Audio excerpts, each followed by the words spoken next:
बिस्मिल्लाहिर्रहमानिर्रहीम। अस्सलाम वालेकुम। वॉइस स्टोरीज बाय अलीना के मोहतरम सामईन, मैं अलीना खान आपको अपने चैनल में वेलकम करती हूँ। आप सबसे गुजारिश है कि चैनल को लाइक और सब्सक्राइब कर लें और घंटी के बटन को दबा लें ताकि हर नई आने वाली वीडियो आपको फ़ौरन मिल सके। 6 फरवरी 2023 अलग सुबह तुर्की में जो ज़लज़ला आया उसने सदियों पुरानी तारीख को भी पीछे छोड़ दिया। वक्फे वक्फे से आने वाले इस ज़लज़ले ने अहले तुर्क पर क़यामत बर्पा कर दिया है। पलक झपकते ही फलक बोझ इमारतें और आसमानों से बातें करती हुई खूबसूरत बिल्डिंगें ताश के पत्तों की तरह बिखर कर रह गई हैं। सड़कें यहाँ तक कि एयरपोर्ट्स तक नाकाबिले इस्तेमाल बन गए हैं। मर्दों, औरतों और मासूम बच्चों की चीखों पुकार ने इंसानियत के कलेजे चीर डाले हैं।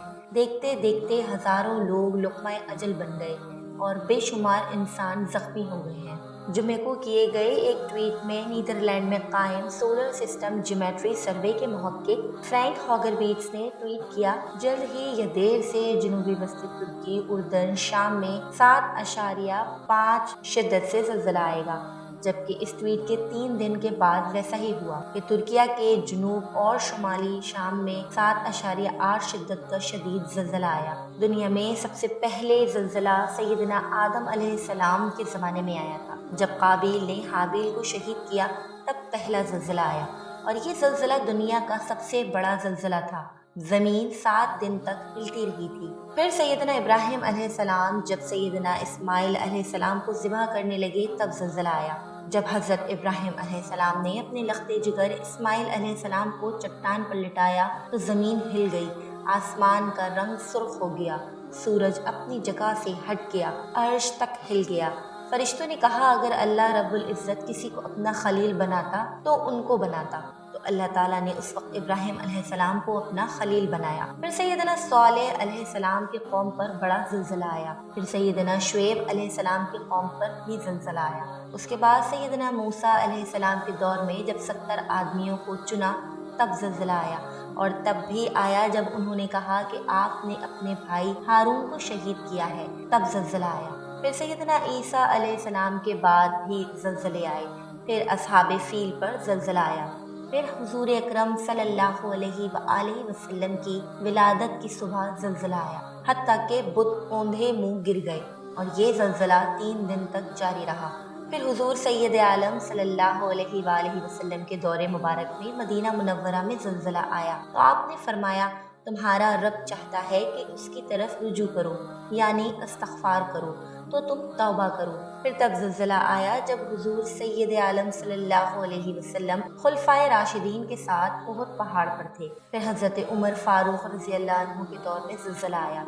फिर हज़रत अली करमुल्लाह वजहु करीम के दौर में ज़लज़ला आया तो आपने हाथ ज़मीन को मार कर फरमाया, ठहर जा। ज़लज़ला लोगों के गुनाहों की वजह से भी आता है और ज़ना की कसरत की वजह से भी आता है।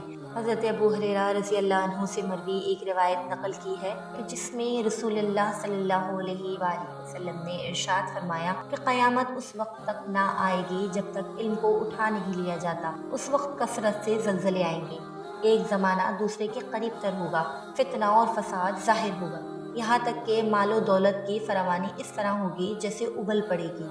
रसूलुल्लाह सल्लल्लाहु अलैहि वसल्लम ने क़ुर्ब क़यामत की निशानियों का जिक्र करते हुए इरशाद फरमाया कि जब माले गनीमत को घर की दौलत समझा जाने लगे, अमानत में खयानत की जाए, ज़कात को बोझ समझा जाए, दीनी तालीम दुनिया के लिए हासिल की जाए, औलाद माँ को सताने लगे, दोस्तों को करीब और वालिदैन को दूर कर दिया जाए, इंसान से डरकर उसकी इज्जत की जाने लगे, गाने बजाने वाली औरतें और सामानों ऐशो इशरत की कसरत हो जाए, शराबें पी जाने लगे, उम्मत के बाद में आने वाले लोग पहले लोगों पर लानत मलामत करने लगे, तो फिर उस ज़माने में सुर्ख आंधियों और ज़लज़लों का इंतज़ार करो और ज़मीन में धंस जाने और सूरतें मस्क हो जाने और आसमान से पत्थर बरसने के भी मुंतज़िर रहो और दीगर आफात व बलियात और निशानियों का इंतज़ार करो जो इस तरह ज़ाहिर होंगी जैसे किसी लड़ी का धागा टूट जाए तो लगातार उसके दाने गिरते रहते हैं।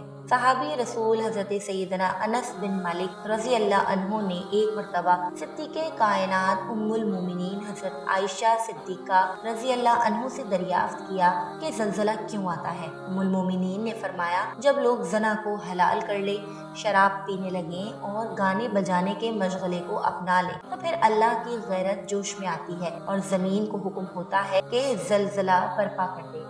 अगर उस इलाके के लोग तौबा और इस्तिग़फ़ार कर लें और अपनी बदआमालियों से बाज आ जाएं तो उनके हक़ में बेहतर है, वरना उनके लिए हलाकत है। अब सवाल ये है कि क्या साल 2023 ज़लज़लों का साल होगा? तो साल 2023 के पहले 19 दिनों में ही 261 और 7 दिनों में 167 ज़लज़ले के झटके आ चुके हैं। सूरह सजदा आयत नंबर 21 में अल्लाह ताला इरशाद फरमाते हैं, और हाँ, हम उन्हें बड़े अजाब से पहले छोटा अजाब चखाते हैं ताकि वो लौट आएं। 16 जनवरी को जापान में 9:49 पर 6.3 शिद्दत का ज़लज़ला आया। अमेरिका में रात 10:43 पर 4.6 का ज़लज़ला आया। 17 जनवरी को सुबह 2:57 पर 5.2, जबकि 18 जनवरी को सुबह 5:34 पर इंडोनेशिया में ज़लज़ला आया। 19 जनवरी को पेशावर, बडग्राम, महमद, कोहाट, स्वात, लोअर दीर, बुनेर, चारसद्दा और शुमाली वजीरिस्तान में 3.7 दर्जे का ज़लज़ला आया। अब सवाल पैदा होता है कि क्या ये ज़लज़ला कुदरती था या किसी कॉन्स्पिरेसी थ्योरी पर मबनी हार्प रिसर्च स्टेशन सेंटर की बदौलत किया गया है। आज साइंस और टेक्नोलॉजी इस कदर आगे जा चुकी है कि मौसमियात, सैलाब, ज़्यादा बारिश, ज़लज़ले पर कंट्रोल हासिल कर लिया गया है और इन्हें अपने दुश्मन के खिलाफ इस्तेमाल किया जा सकता है। जर्मन साइंसदान फ्रैंक हॉगरबिट्स ने जो कुछ दिन पहले पेशनगोई की वो पूरी होती नजर आई है। अब यही शख्स एक और पेशनगोई कर रहा है कि 8 फरवरी से लेकर 15 फरवरी के दरमियान एक और ऐसा ही ज़लज़ला आने का खतरा है जो पाकिस्तान, अफगानिस्तान, हिंदुस्तान और नेपाल, बांग्लादेश को मुतासिर कर सकता है। उसका कहना ये है कि इम्कान 8 फरवरी से लेकर 10 फरवरी तक ज़्यादा है।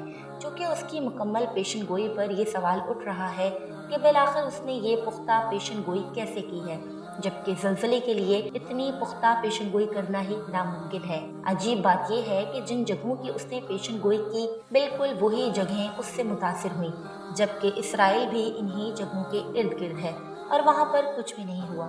इससे माहिरीन अंदाज़ा लगा रहे हैं कि दरअसल ये हार्ड टेक्नोलॉजी का ही नतीजा है, जिसके ज़रिए इस वक्त दुनिया में सैलाब लाए जा सकते हैं, ग्लेशियर्स पिघलाए जा सकते हैं और ज़लज़ले भी पैदा किए जा सकते हैं। हो सकता है कि अब इस टेक्नोलॉजी का दूसरा निशाना मशरिकी एशिया ही हो, जिनमें पाकिस्तान, हिंदुस्तान, अफगानिस्तान, बांग्लादेश और नेपाल वगैरह शामिल हैं, जिसका अंदिया दे दिया गया है और तारीख भी बता दी गई है। इसलिए अल्लाह की पनाह मांगना और होशियार रहना एक मुसलमान के लिए बहुत ज़रूरी है ताकि इन दज्जाली ताकतों से कबल अज़ वक्त मुकाबला किया जा सके। इस अलमनाक मंजर पेश आने पर पूरी उम्मत मुस्लिमा और ख़ास कर पाकिस्तानी कौम गमज़दा और इस दर्द व गम में तुर्क और शाम में बसने वाले मुसलमानों इंसानियत की बराबर के शरीक हैं। दुआ है अल्लाह पाक से कि इस गज़बनाक क़यामत खेज़ ज़लज़ले में जो मुसलमान शहीद हुए उनकी कामिल मग़फ़िरत फरमाएँ और जो ज़ख्मी हैं उनको सेहतियाबी अता फरमाएँ और जो ताहाल मलबू तले और खंडरात में फंसे हुए हैं उनकी हिफाजत फरमाएँ। आमीन या रब्बुल आलमीन।